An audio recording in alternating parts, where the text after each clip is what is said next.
Hi guys, this is Mandy and this is my video for Module 2, Unit 1. Originally, I wanted to talk about Title 9 of the 1972 Educational Amendments, but actually I ended up going for the Chinese equivalent, and we'll get into that later.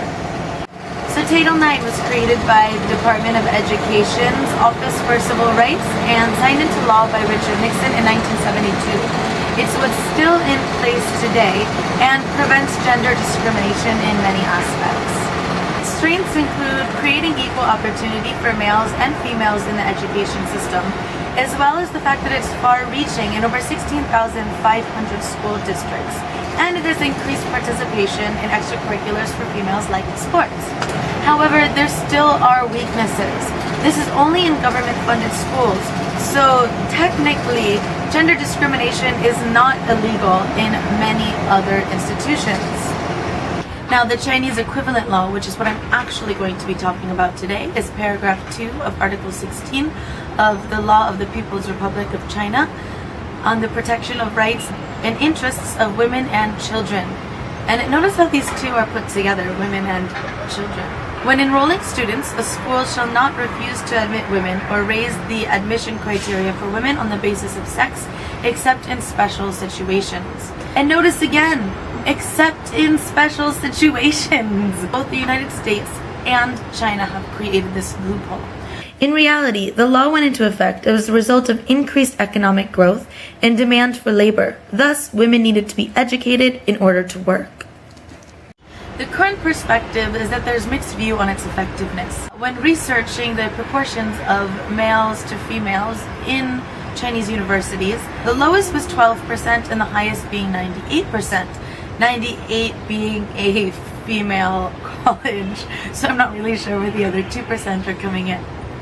Strengths of the law include setting the standard for gender equality. Many believe this to be effective as China has the highest amount of females in senior management positions in all of East Asia. It is especially true in urban areas. However, there are still several weaknesses. There are reports of heightened inequality in rural areas due to cultural favoritism of males. Similarly, reporting violations can be difficult in a patriarchal society. The law does not deter from cultural discrimination, as women above the age of 27 are discouraged from further education in order to start a family. Also, familial biases still exist, which my friend Jerisa will explain. Hello, my name is Teresa. I'm from a small town of northeast China. So, about my family, all of the girls in my grandma's family didn't go to school.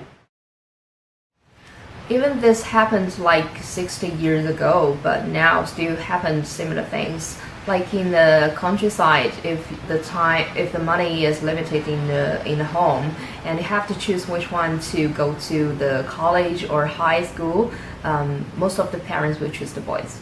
The job market is also still geared towards men in many fields, such as mathematics and technology, which further discourages women from studying these subjects. In addition, there's a lack of standardized punishment to these laws, so often violators go without being penalized for breaking these rules. Such is the case of Feng Gang, a sociology professor at Zhejiang University who made discriminatory comments about women in education, stating history has proven that academia is not a domain for women. Despite public outcry, he has never issued an apology and, to the best of my knowledge, not been penalized, and is still employed by the university. Now, how does this affect learning or teaching? In my university, my classes are generally equal proportion of males to females. Without this law, I don't think that it would be the case. However, due to the cultural significance of males in China, sometimes it is apparent that they've had some kind of past experiences in the class, and I do have to teach them a little bit differently.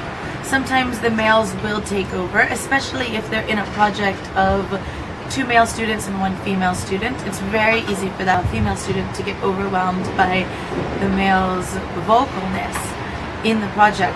So often I have to do a little bit of encouraging. It shows that the bias still does, to an extent, exist. So thank you for watching, and I hope that you found this video thought-provoking at the least. And I'm really curious to know what the situation is like in the countries that you guys are teaching in. If you would like to find out more information, you can check any of the references from my bibliography.